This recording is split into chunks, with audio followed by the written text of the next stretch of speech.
Assalamualaikum warahmatullahi wabarakatuh. Alhamdulillahirabbil alamin. Wassalatu wassalamu ala asrofil anbiya'i wal mursalin wa ala alihi wa sahbihi ajmain. La haula wala quwwata illa billahi aliyyil azim. Amma ba'd. Para pemirsa yang dimuliakan Allah, marilah kita panjatkan puji syukur kehadirat Allah Subhanahu wa taala yang telah banyak melimpahkan kenikmatan kepada kita. Salam dan salawat semoga tercurahkan kepada junjungan kita Nabi Muhammad sallallahu alaihi wasallam. Allahumma sholli alaihi.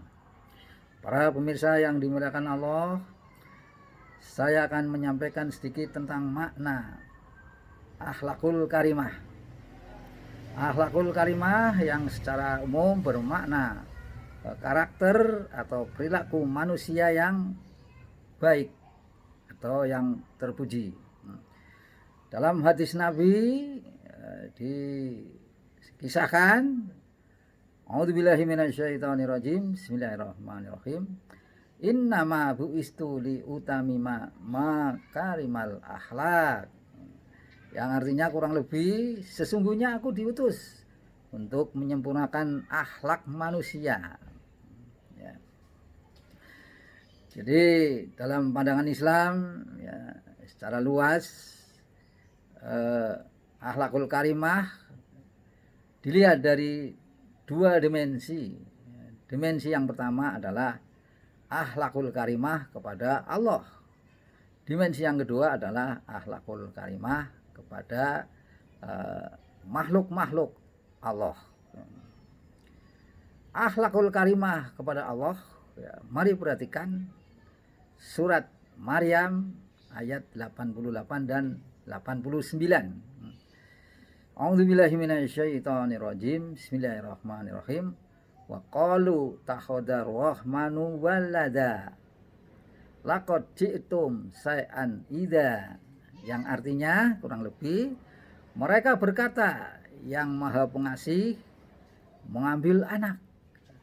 Sungguh kamu telah mendatangkan hal yang sangat mungkar. Jadi para pemirsa yang dimuliakan Allah, ya, hal yang paling mendasar kita ketika kita berakhlakul karimah adalah bagaimana sikap kita kepada Allah. Janganlah kita mengatakan bahwa Allah yang Maha Pengasih itu mempunyai anak. Ini adalah suatu kemungkaran yang besar. Ya. Ini adalah perilaku akhlak yang buruk. Ya. Bahkan Allah ya, melengkapi keterangannya ya, bahwa ya, hampir-hampir saja langit pecah, bumi terbelah, gunung runtuh. Ya. Kalau kamu mengatakan bahwa Allah yang Maha Pengasih mempunyai anak, nah, itulah dimensi yang pertama. Kemudian dimensi yang kedua ya adalah akhlakul karimah kepada sesama makhluk. Ya. Kita sering mendengar ya bahwa manusia ya, harus berbuat jujur, ya, suka berderma, tidak menyakiti orang lain, sopan santun, dan juga berbuat baik kepada lingkungan. Itulah akhlakul karimah dari seseorang ya, apabila dia ingin disebut sebagai berbuat akhlakul karimah, tetapi ini baru berakhlakul karimah kepada sesama makhluk ya. Belum cukup kalau akhlakul karimah tidak didasari oleh dimensi yang pertama itu tadi, yaitu berakhlakul karimah kepada Allah ya. Lalu bagaimana ya kita mensikapi hal ini ya, tentang akhlakul karimah ya. Bagaimana kita harus mengambil contoh ya.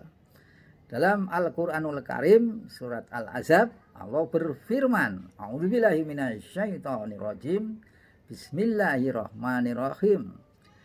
laqad kana lakum fi rasulillahi uswatun hasanatul liman kana yarjullaha wal yaumal akhira wa dzakarullaha katsira.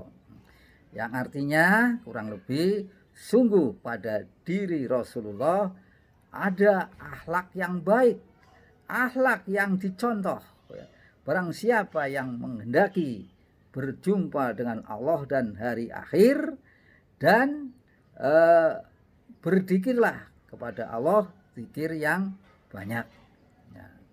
Jadi demikian. Jadi kalau kita mencari tolak ukur tentang akhlakul karimah, kita melihat ya bagaimana karakter perilaku Nabi kita Muhammad Sallallahu Alaihi Wasallam yang itu terdapat dalam Al-Quran dan hadis tentunya.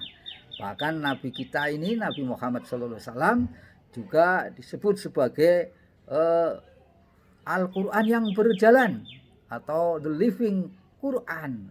Ya. Jadi itu, kalau ingin kita berbuat baik, maka ya kita fahami Al-Quran, ya. Fahami, dimengerti, dan juga dilaksanakan. Nah, itulah tolak ukur yang baik. Di dalamnya juga banyak sekali ya tentang tadi itu, yang prinsip dasar berakhlak yang baik adalah kita tidak bersikap ya mensekutukan Allah dengan yang lainnya. Ya. Demikian para pemirsa ya. Uraian singkat mengenai akhlakul karimah. Jadi akhlakul karimah tidak cukup kita melihat seseorang bahwa dia adalah orang yang berperilaku halus, ya, suka berderma, sopan terhadap orang lain, ya, suka menolong, ya, juga dia tidak suka merusak lingkungan. Itu belum cukup. Ya. Jadi pendek kata, kita harus berakhlakul karimah yang baik adalah tadi dengan dimensi yang pertama, kita berakhlakul karimah kepada Allah, dan yang kedua kita berakhlakul karimah kepada sesama makhluk Allah. Ya. Jadi jangan mudah mengatakan itu orang itu apik kok, ya. Itu orang itu suka ngasih kok, ya. Itu orang itu sopan kok, ya. Tapi dia mensekutukan Allah, ya, maka dia habislah belum disebut sebagai memiliki akhlakul karimah kalau dia adalah orang yang mempersekutukan Allah. Ya. Demikian para pemirsa yang dimuliakan Allah, ya, uraian singkat, ya. Mudah-mudahan bermanfaat bagi kita, ya, dan bagi ya semuanya. Akhirul kalam, billahi taufik wal hidayah. Wassalamualaikum warahmatullahi wabarakatuh.